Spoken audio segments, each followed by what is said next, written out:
Welcome to Positive Forward Motion. This is your host, Denise Scattergood. I'm so excited to bring you this very special bonus episode. Today, I get the honor to speak with the all-inspiring, amazing Sister Madonna Buder. I have to tell you, whenever I'm having a tough day, Sister's stories inspire me to keep up the positive forward motion. Sister is 88 years young. She has competed in over 400 triathlons. She has completed over 45 Ironman competitions, and she didn't even get started running until she was about 50 years old. I'm happy you're here to listen in as Sister shares her wisdom on aging, anxiety, competition, kindness, self-love, and more. So get ready to be inspired. Hello, Sister. I am so excited to be meeting with you today. This is a dream come true for me. So for my audience out there, really quick, we are here today with Sister Madonna Buder to share how I came across, even knowing who you are, Sister, was about 8 years ago. I was training to be a triathlete. And I thought to myself, gosh, I wonder who is the oldest woman to have ever completed an Ironman. And that's when I came. Put that in your mind. Because I thought, because I was starting at such a I felt at the. I was 47. Oh, I was just starting running then. I know. Oh my gosh. I know. I didn't start running until then. Mhm. Oh. When I read your book, The Grace to Race, I have read it so many times and highlighted so many areas, and it's so much more than just about racing and running. Your spirit and your mindset and your attitude caught my attention immediately. And 8 years ago, I thought to myself, someday it is my goal to meet Sister Madonna. So today, I am so excited and honored to have you with me today, and with the audience is going to learn so many great things. I'm so excited. So before I continue, just say hello and tell the audience a little bit about you. Well, you know, what you have just said, one of your key words was you have dreamed. Now, that's the beginning. And I just got back from doing 2 2-hour presentations plus an hour each of book signings in Philadelphia. And one of the things I remember saying is because a lot of people want to have the urge to do the Ironman distance triathlon, which of course maybe you know, but not everybody does. It's a 2.4 mile swim, 112 miles of biking, and 26.2 miles marathon. Back to back to back, So, yes. Yes. So I said, just practice the 7 Ds. And the first is you have to have the dream, what you mentioned, and your dream came true. So with the dream comes the desire. With the desire comes the dedication. With the dedication comes the discipline. With the discipline comes the determination. With the determination, you do it.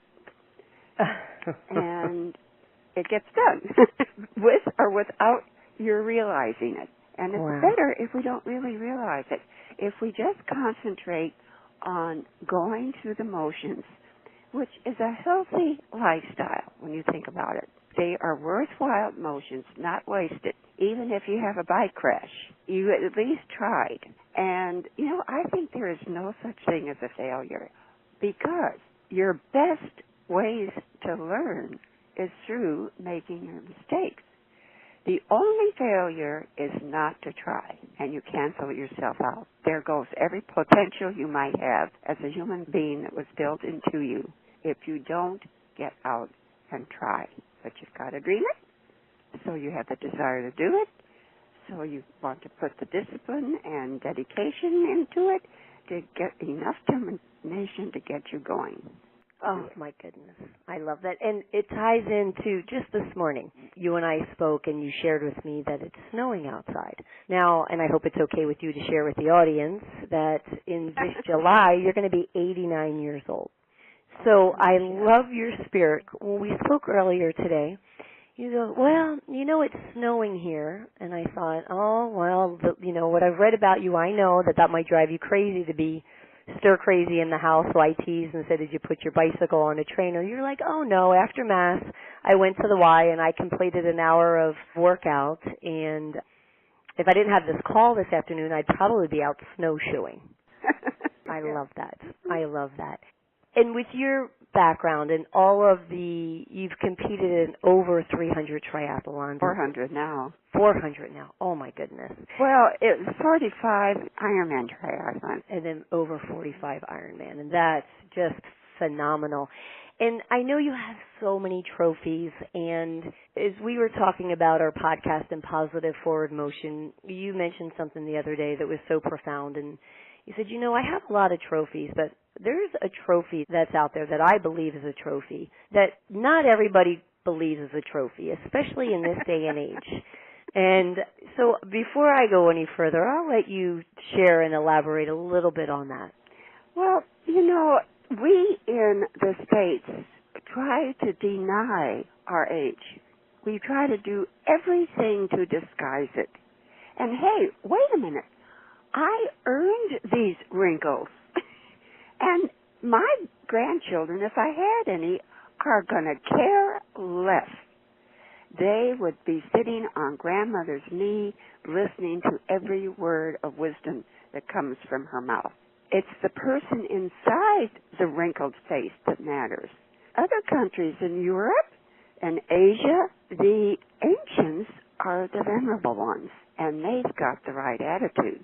So, here in America, we have to have a change of mindset, and that is to appreciate our aging process. You'll never get another chance at it. Might as well appreciate it.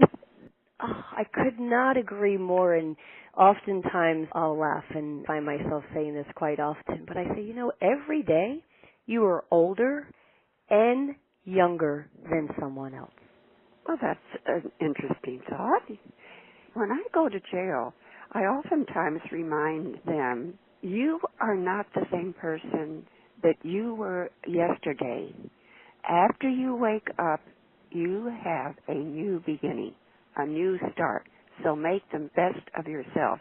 Which also reminds me that the reason we get so hung up with anxiety is because we're looking at the future and the what-ifs.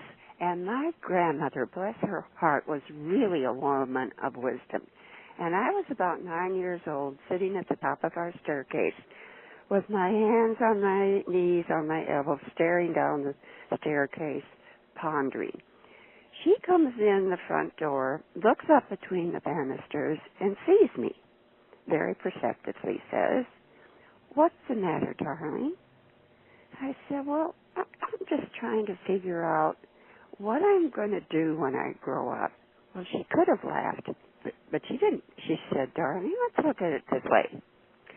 The past is dead and gone, never to return.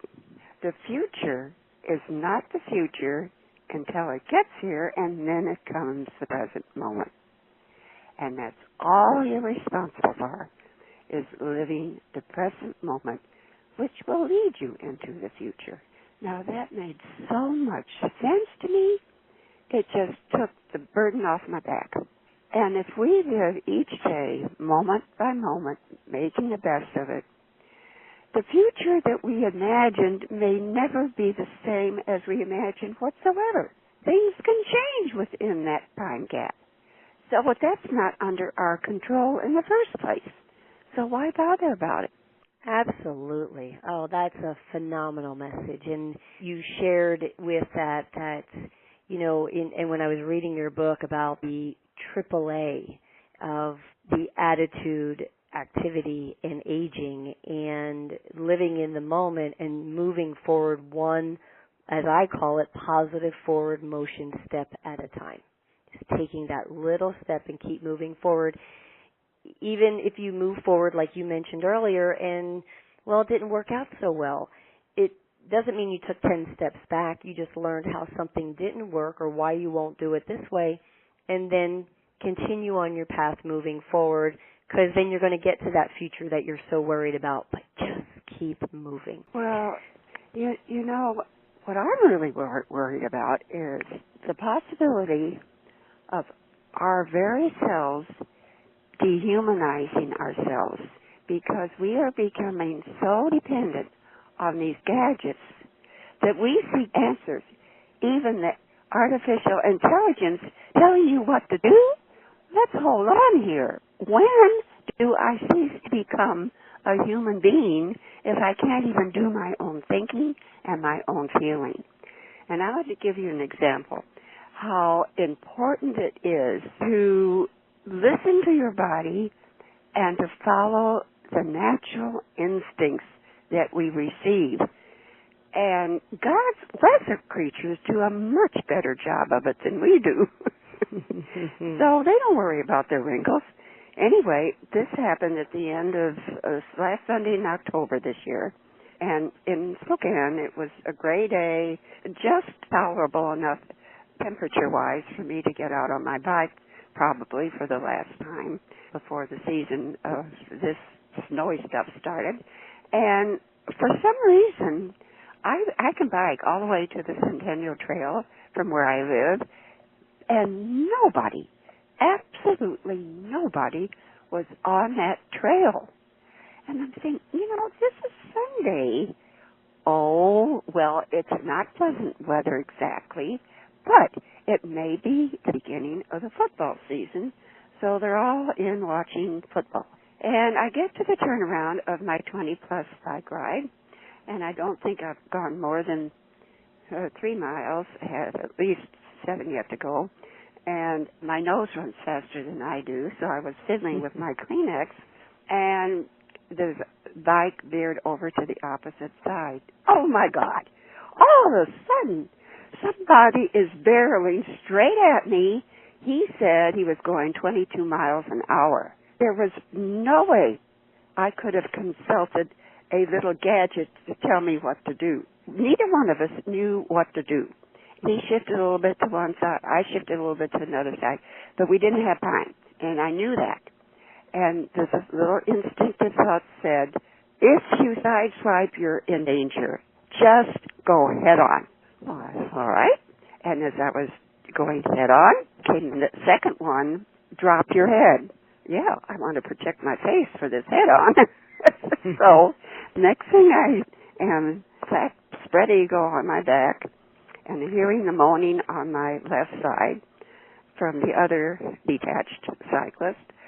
And I thought, oh, he's probably really hurt. I don't know about myself, but, when you have a sudden fall like that, it's a shock. It puts you in shock, and you need a little time to gather your wits about you. In the meantime, 2 other figures gathered at the site, and one guy said, oh, we better call 911. I said, no, please wait. The other one on the other side says, oh, I think we better call the police. I said, no, will you just please wait? I'm not ready yet. And he said, well, you've been down 3 minutes. And I'm saying to myself, so what?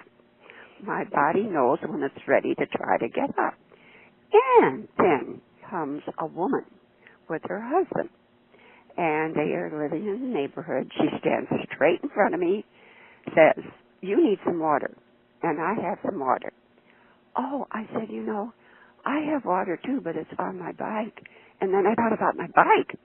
And then she was the opportunity. So without a word, I reach out both hands to her. She doesn't say a word. She reaches her 2 hands out and gently raises me up. So I'm standing, and you could hear the sighs of relief. And he came over to me. He said, well, I got a bloody nose out of it. And then we look at our bikes, and they were intact. Now, if that isn't a mini miracle, I don't know what is. Absolutely. But it's those little instinctive feelings that if you get so caught up in your gadgets, you discount them if you even get them. Right, and because we're you're not paying ignoring attention. So what I call God whispers. Those little thoughts are God whispers, and it's the Holy Spirit speaking through us. Are we going to be able to listen, or are we dependent on our handmade, man-made gadgets instead? Yes, and getting outside helps us to get inside. When you're outside and you're in nature, yes. and you're running and you're biking and you're swimming, and it clears your mind and your thoughts, and you get to pick up on those intuitions and those things that are very important. And you mentioned something to me yesterday. You said, there is a real benefit of aging. Could you elaborate on that a little bit? Because you had some great things to share about the benefits of aging. Well, it's funny because I have a conference with the bishop maybe a month or so ago, and the last thing he asked me was, how does it feel to get old? And that came out of nowhere. But I am, and he realizes it, 30 years his senior. So in 2020, I'll be 90 and he'll be 60.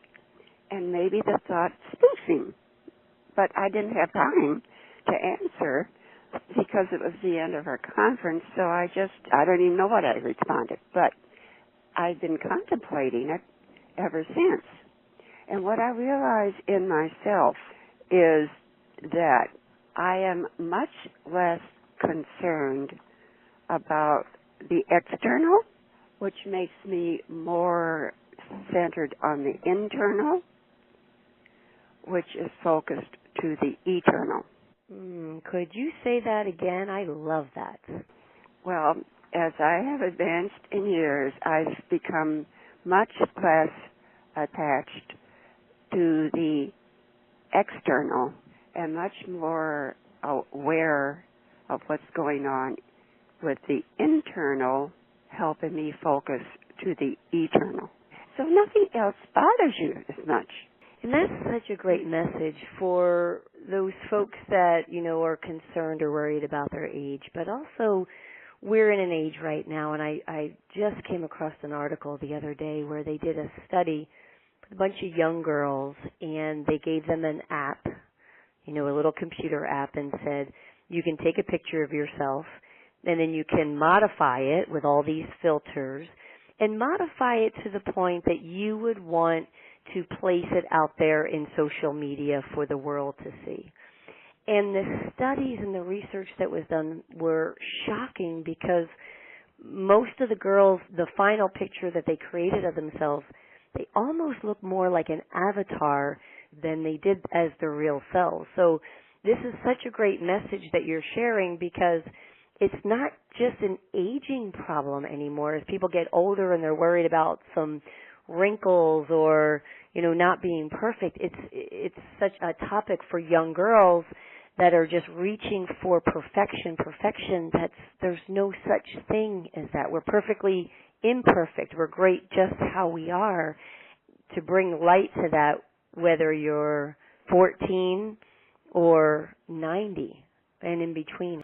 I really get mystified why people think they can do an upmanship on God's creation by recreating their own image to their image and likeness instead of God's image and likeness. God told us He was making us to His image and likeness. Oh no, I'm not satisfied. It just doesn't make sense to try to do better than what God gave you in the first place. And why do you want to change it? And normally, when a woman gets to my age, they have either gray hair or white hair. And if they try to make it go black, you can tell. You can tell it's dyed from the get-go. So what are you trying to say? I don't like getting old. Why not? It's a privilege. You spend all these years on earth, you might as well appreciate that.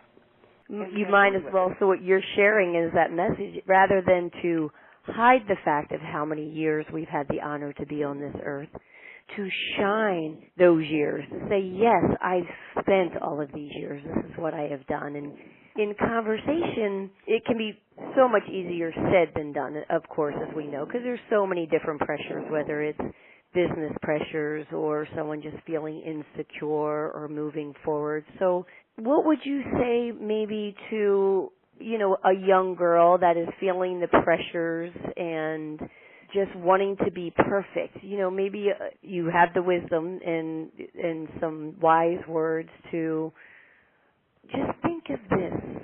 When I visit the jail, sometimes I've asked them, do you love yourself?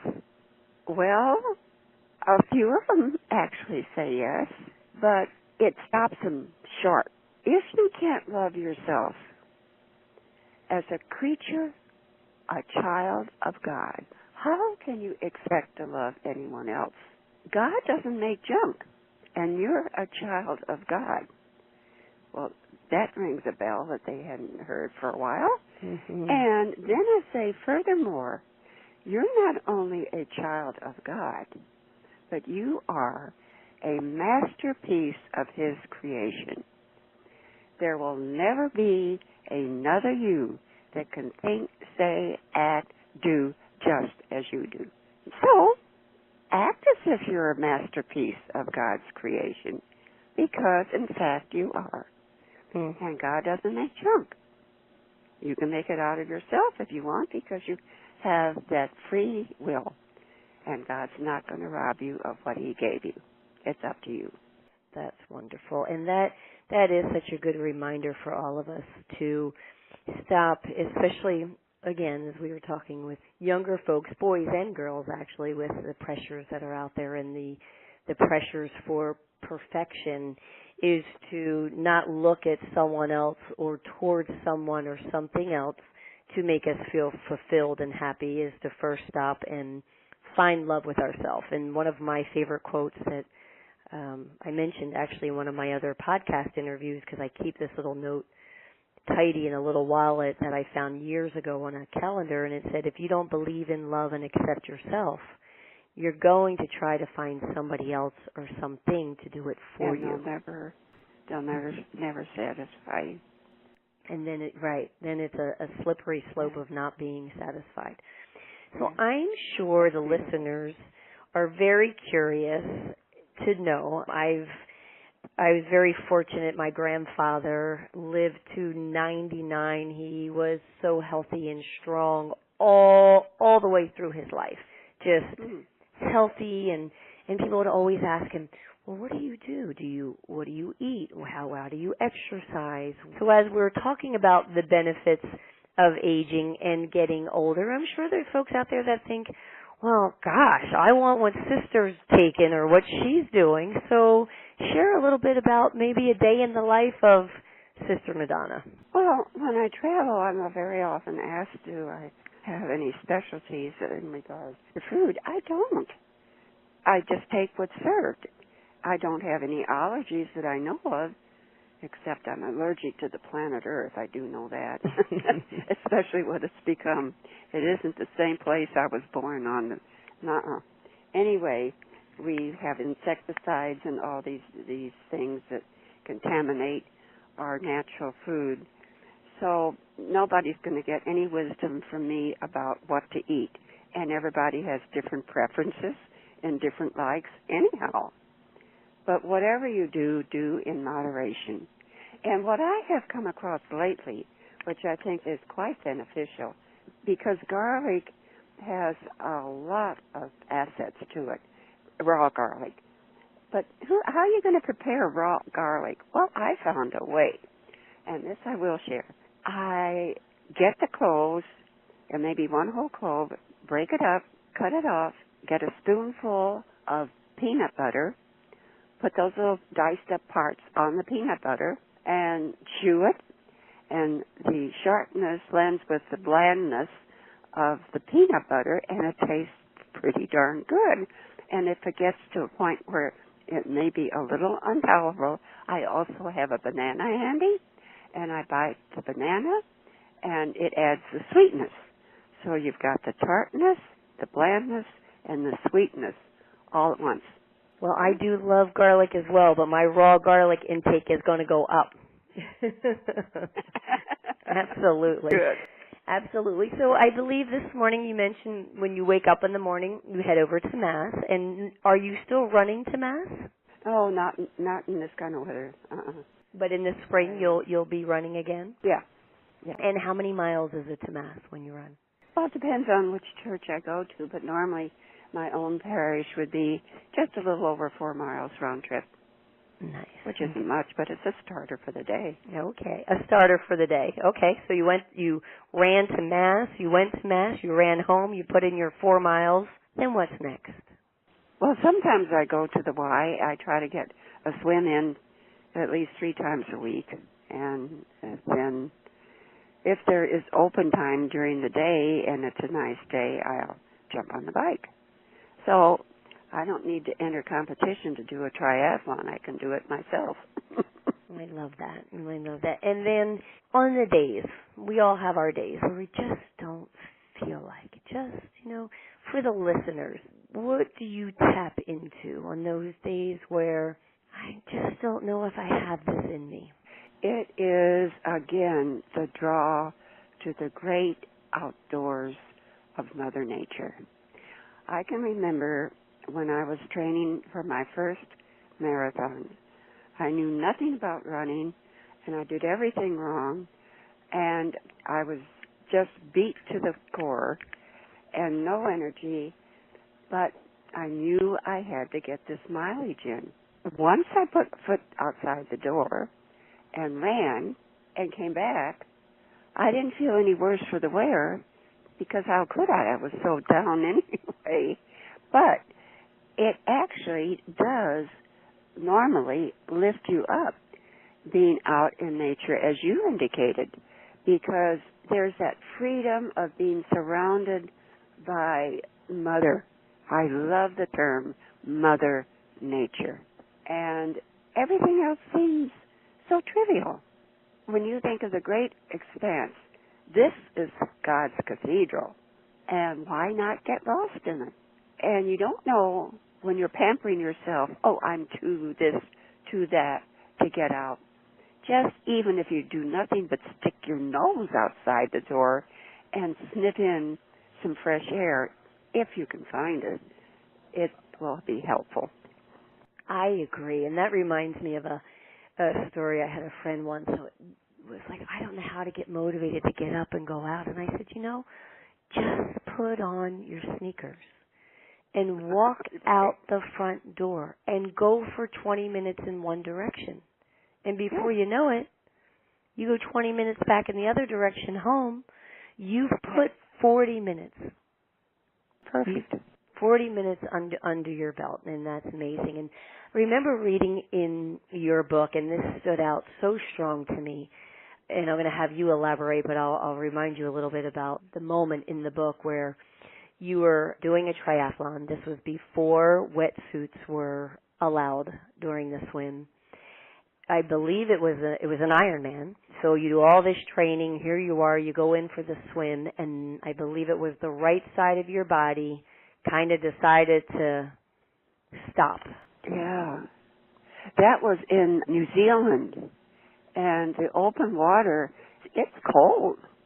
And in those days, we used to grease our bodies because wetsuits hadn't been invented. But I guess I wasn't that fast of a swimmer, and it was a goodly distance. And I think I had at least 20 minutes left before I could hit the shore. And I couldn't feel my body anymore. It was absolutely numb. And so I said, well, okay, I'm going to have to swim with my brain. And that's going to have to make that arm go out and the next arm go out until I get to shore. So somehow I had to do it myself. Right, and you transfer that focus, rather than that focus all on what was not working with your body.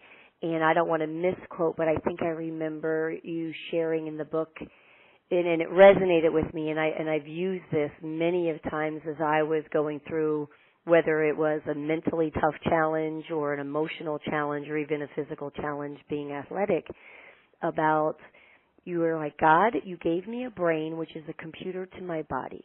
So just tell my brain to tell my body what to do right now.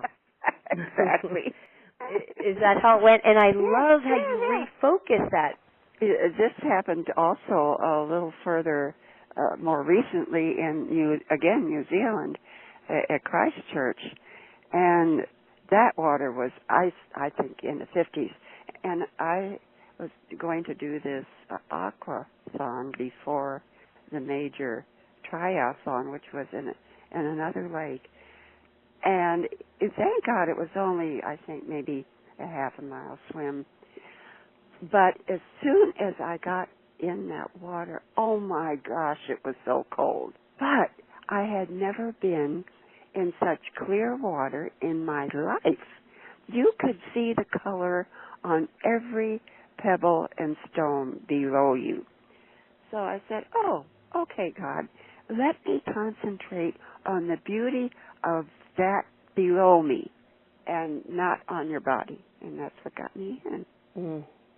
That is such a good message for finding the good, and with the podcast called Positive Forward Motion, and I've been very fortunate to have a phenomenal mom and dad, and my mom has always been very positive in finding the good in every situation. And it has really trained me from a very young age to stop and find the good, even something sometimes simple as you lock your keys in your car and you can get very angry or very upset and, oh my gosh, and I'm going to be late or this or that. Or you can stop and refocus and say, well, maybe there was a reason my keys are in the car right now because maybe I should not be on the road.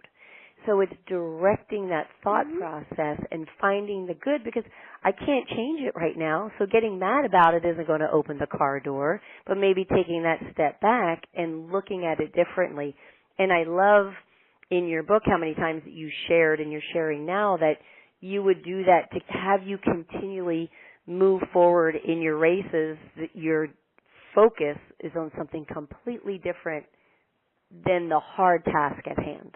When these things occur, and I've had a lot of them, that I stop and think, well, what can I do now to this situation? Then you call on your creativeness. And with these gadgets, that's not going to happen. You'll lose it. You have got to figure out for yourself your dilemma. And then, this is something I really want to pass on, because it helps everybody, even the people in jail. In year 2014, I acquired 3 major problems with my body, and still squeezed in between the 3 a couple of triathlons. But the middle one was a torn meniscus, and the doctor, of course, always suggests surgery. And I'm saying, no, I don't think I want surgery. I'm going to go home and think about it. So I went home, and I said, God, help me do my best, and you do the rest. And then I thought, oh, wait a minute. Aren't you being a little bold telling God what to do? And then I can hear him laughing. Well, it's about time you asked me to help control when you're out of control. So, Oh, I love that. I want to repeat that for the listeners. So you said, help me do my best, and you do the rest. Yes, God. Who you're talking to? God. What do you want? Help. Help who? Help me do my best, and you do the rest. Now, let me tell you, that's a winning team, because God certainly is going to do his part. And as long as you do yours, everything turns out just hunky-dory. Yes, it does. And one of your quotes you wrote in your book I love, too, is, if life didn't have challenges, it wouldn't be worth living. Yeah, life is a challenge. Now, do you accept it? A lot of people who don't. they don't like life. That's sad.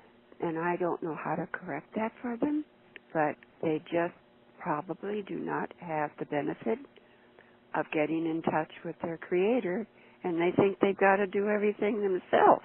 Well, that's a pretty heavy burden to carry, and it's not necessary.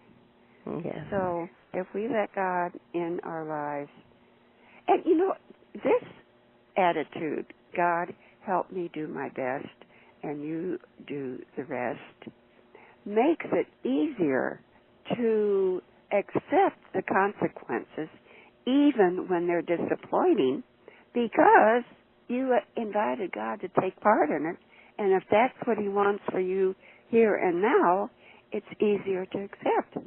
It can't be wrong. There was a purpose for it. Like you had indicated, when something goes wrong, there's generally a reason for it. Yep. As if we could just step back, take a look, understand that we don't know everything, and that's okay, to have the faith and the belief, and to keep moving forward in that positive forward motion direction, just one little step at a time. And you are just such a true inspiration with your mindset, your athleticism and the whole bit. I'm going to say, oh my God, it's incredible. But to put that aside, because it's your mindset that has helped you get to every stage. And that to me is such the message to the listeners, to get a hold of your mind, and you are in control of your thoughts, because your thoughts create so much of your reality. If you could elaborate a little bit on that, of your mindset and thoughts and how you feel in that area of creating the reality and what's going on around you.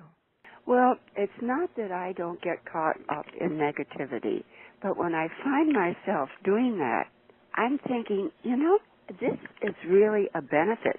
This is how our mind can turn a negative into a positive. Because if I'm in a period of darkness, if it weren't for that, I wouldn't know light. If I weren't in a time of suffering, I wouldn't know joy. So the contrasts of the two are very beneficial. Without the one, you would not experience the other. So you turn the negative into a positive and say, thank you, God. Yep, that's a good lesson today. And that's very true, and that's a really good reminder for everyone, because how would we know the light and the brightness and the good if there wasn't the darkness? And that's a wonderful reminder, absolutely, for everyone. So if there was one, and there's so many thoughts to leave the list, if you had one message to the listeners today that tied into their lives and keeping up what I call the positive forward motion message, what message would you like to leave the listeners with today, to say, just put this in your back pocket and keep it there every single day? Thank you for the breath of life.